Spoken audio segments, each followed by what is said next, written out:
This person is calling out this person because they have crystals in their hair. This person is calling out this person because they have tattoos, and then they're also wearing Pokemon socks. And then this person calls out this person for calling out this person because they cannot see the hypocrisy in calling somebody performative and then talking about mainstream pop culture figures like Sabrina Carpenter and showing themselves going to a bookstore. Why are we all saying performative, and why am I shouting? Somewhere in some sterile boardroom, execs are making it clap with no hands out of sheer enjoyment. Go Clive, get it Clive, make that thing clap. Yes, yes, yes. A sterile boardroom filled with horrific buzzwords of the next slop pop trend they're going to fill us up with. You like Labubu?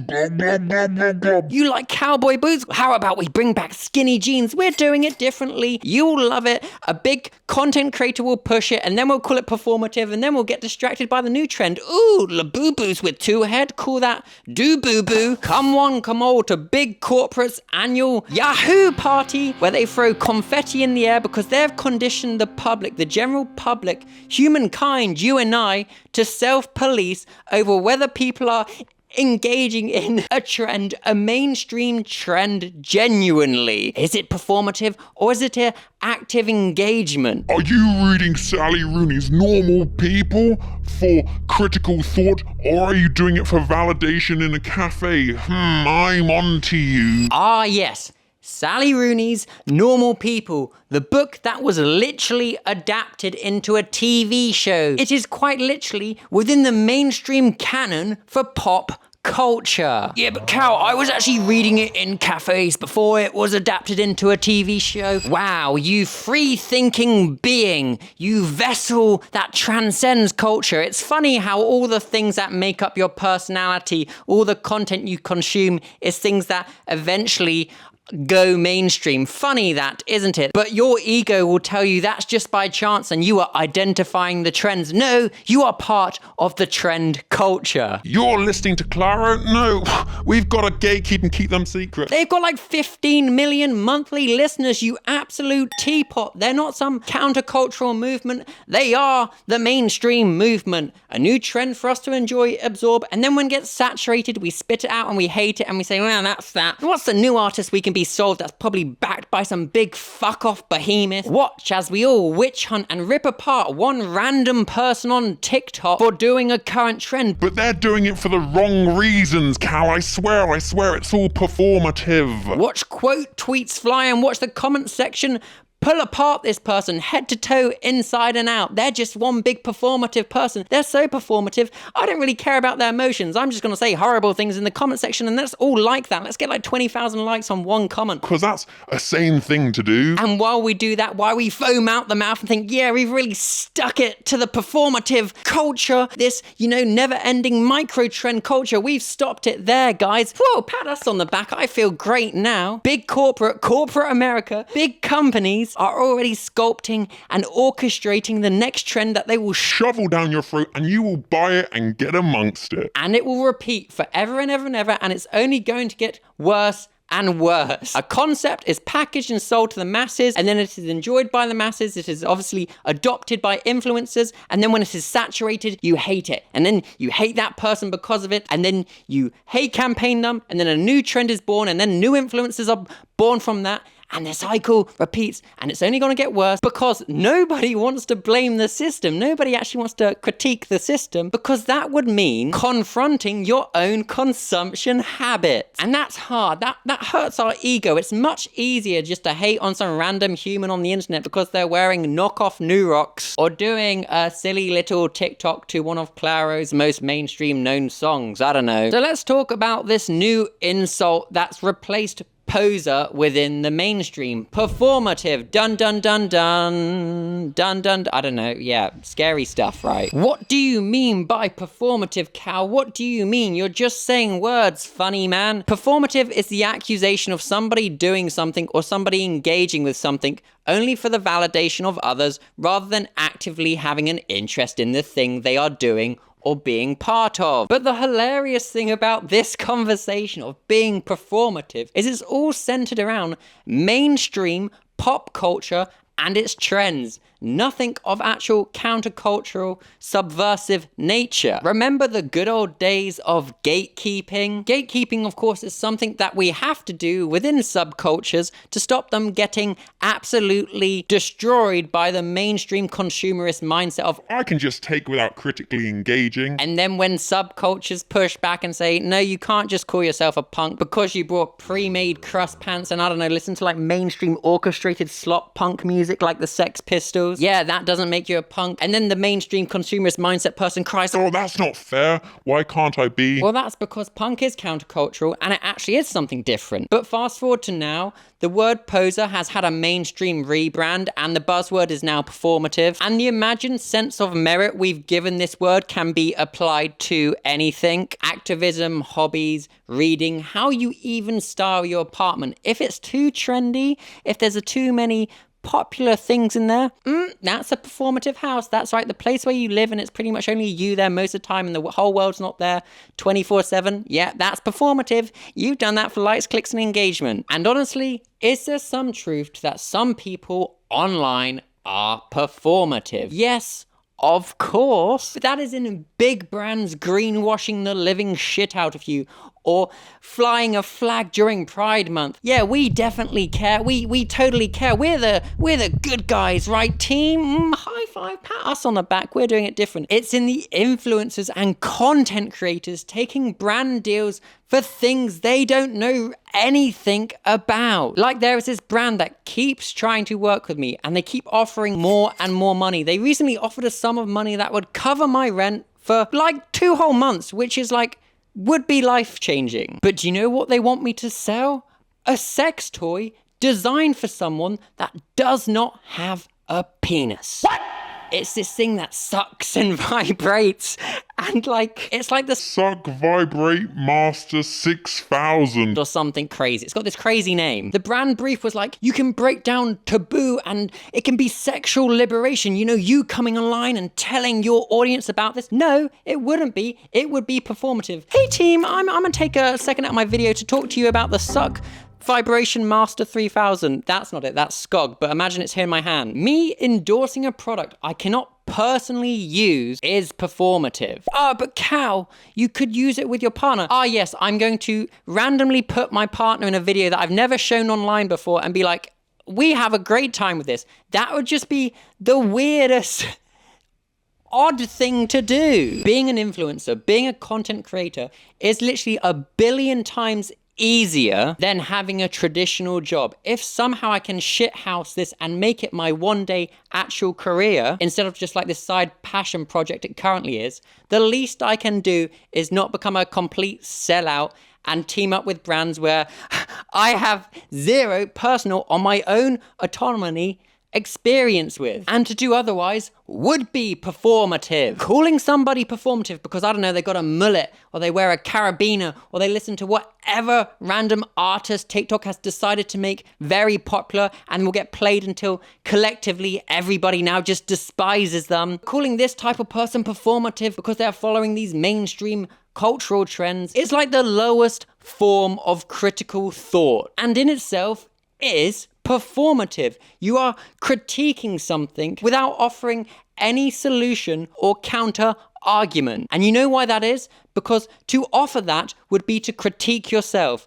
The person commenting performative will be operating within the exact same ecosystem. Where you shop, the music you listen to, what products you use, where you work. It is very likely that the person saying performative has literally nothing countercultural or subversive about them. They are just another person that operates within the mainstream that just wants to give their ego a little feed and think, yeah, I'm definitely doing it different. I actually listened to Claro when they only had 500,000 streams.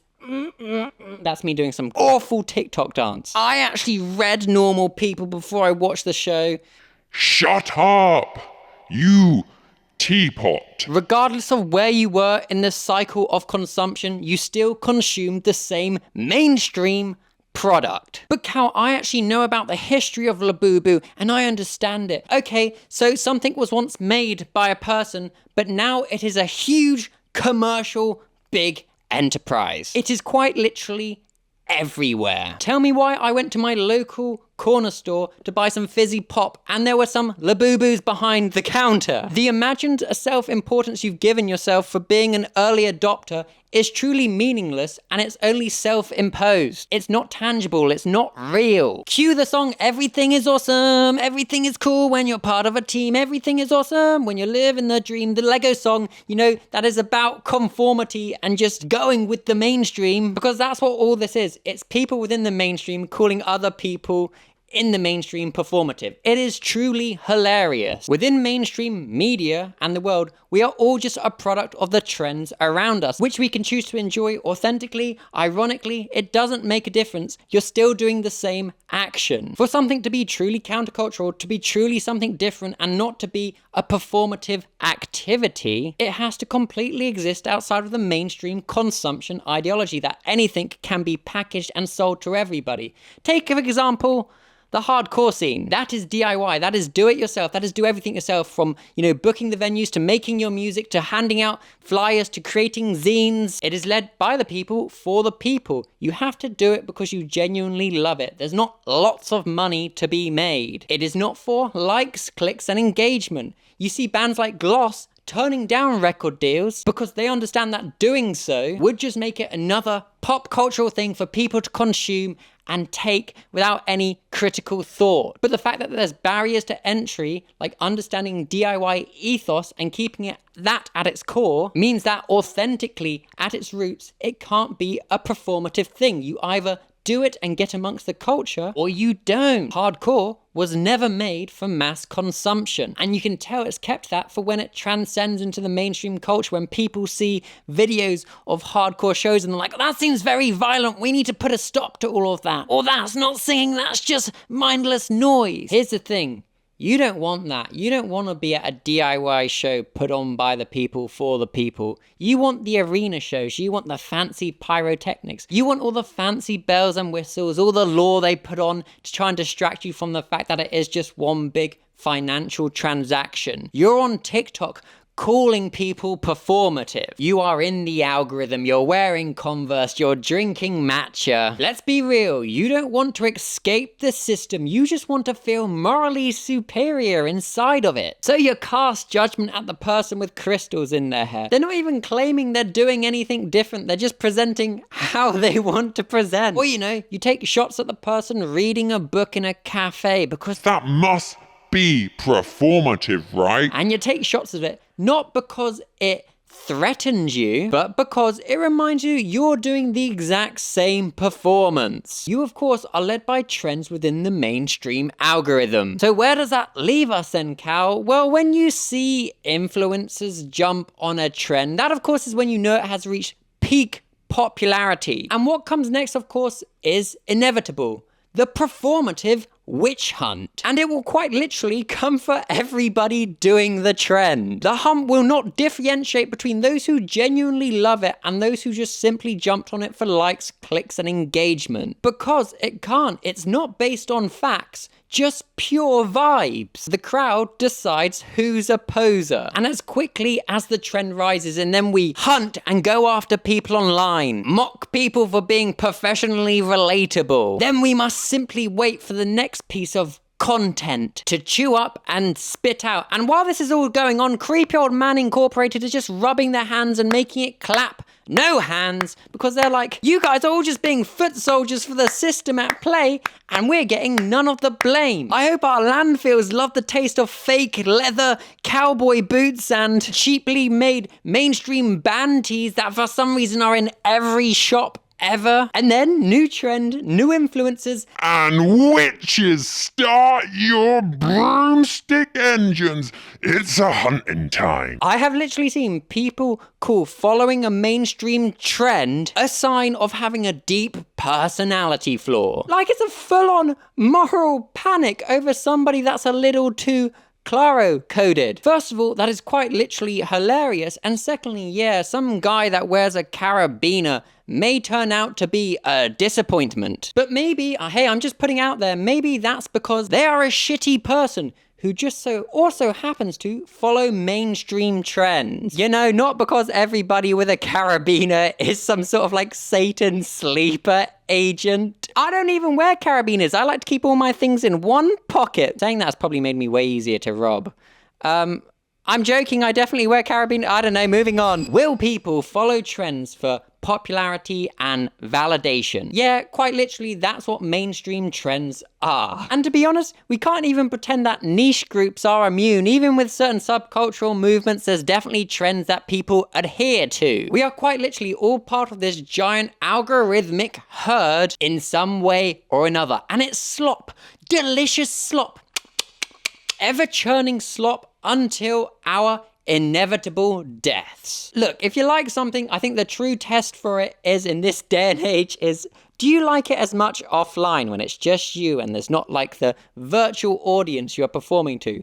If so, and you still like it, then you are probably engaging with it authentically. It's not performative, you just like it. Personally, I pretty much keep all of my hobbies offline, you know, like pina coladas and getting caught in the rain. Pretty much just because I do it for me and the people within my actual, real, physical, tangible life. Honestly, I love just coming online and ranting about culture and subculture with you all. But the rest of my life, I kind of just keep to myself, and I like it that way. It's kind of hilarious that my name's Cowder's Life, although admittedly I did choose that name because, again, anybody that knows me in my personal life knows I kind of just suck at life and go about it in a weird way. Anyways, we digress. Somewhere out there's like a marketing manager exec bursting into flames and they're like, No, Cal, you could monetize every aspect of your life. yeah, no thanks. That sounds like literal hell to me. But honestly, I've got to say, hats off to the people that do just share like every aspect of their life online. I truly hope you weather the performative storm allegations. And also, I kind of just had like another thought. Calling people performative maybe when they're trying new things, especially when it comes to like fashion or hobbies, I feel is actually just counterproductive. If we shame people for experimenting, we are basically enforcing cookie cutter tradition. You are telling people, don't explore, don't change, remain the same. And to me, that is deeply boring. We should want people to feel like safe enough to like try things like, I don't know, dye your hair, listen to a different genre of music. Even if you're just figuring it out as you go along, that is how you develop a taste, a personal preference. I genuinely think in like the content-driven world where things can be monetized so easily, it can be hard to tell where the genuine ends and the grift starts. But I suppose like the bigger point is, well, what's the crime then?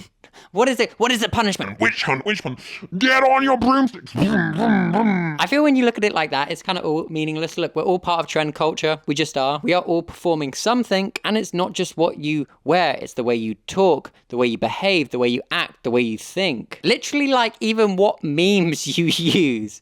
Or maybe, I don't know, the music you're pretending to hate until it's cool again. What I found really interesting actually in the last couple of years is Ed Sheeran got so much hate. And I have to shout out Ed Sheeran because when he got popular, I got teased a lot less for being ginger because they're like, oh, there's actually a cool ginger person in the public eye. We'll not punch Cal on Punch a Ginger Day now. Anyways, I digress. Ed Sheeran was really hated in the last years and now suddenly he's cool again. Trend culture. And everyone will be like, yeah, I was always on Ed Sheeran's team. No, you weren't. So many of you were making TikTok shitting on him because you were just following the trend. You were just performing. Golly gosh. So let's just wrap this video up in the only logical way I can think how. I'm going to live time listen to Clairo for the first time. I have my headphones on. This song is called Juna by Clairo. Hoo. Okay. Oh, no, I have heard this on TikTok before. Yeah. Okay. It's melodic-y. Okay, cool. Get it, I guess, Clairo. If you like Clairo, you should check out Pest Control. Yeah, that's who I suggest as a similar band, Pest Control. You should definitely check out Pest Control. Anyways, I've been Cal. That is Skog. Saying this with my headphones on sounds funny. And that is Downstairs Bear. Somebody commented, where's Downstairs Bear? They're here. They're just always on the armchair of my couch. They don't feel the need to be in videos, I suppose. Anyways, I'm Cal. I forgot to freaking plug my channel. Subscribe if you're new here and join this team because everything is awesome here. Everything is cool when you're part of a team. Everything is awesome when you're living a dream. Okay, everybody. I haven't eaten today. I'm actually really freaking hungry. I'm going to go performatively cook, but not post it anywhere. I'm just going to cook a really nice meal and Yeah. Anyways, okie dokie, gonna wrap this one up.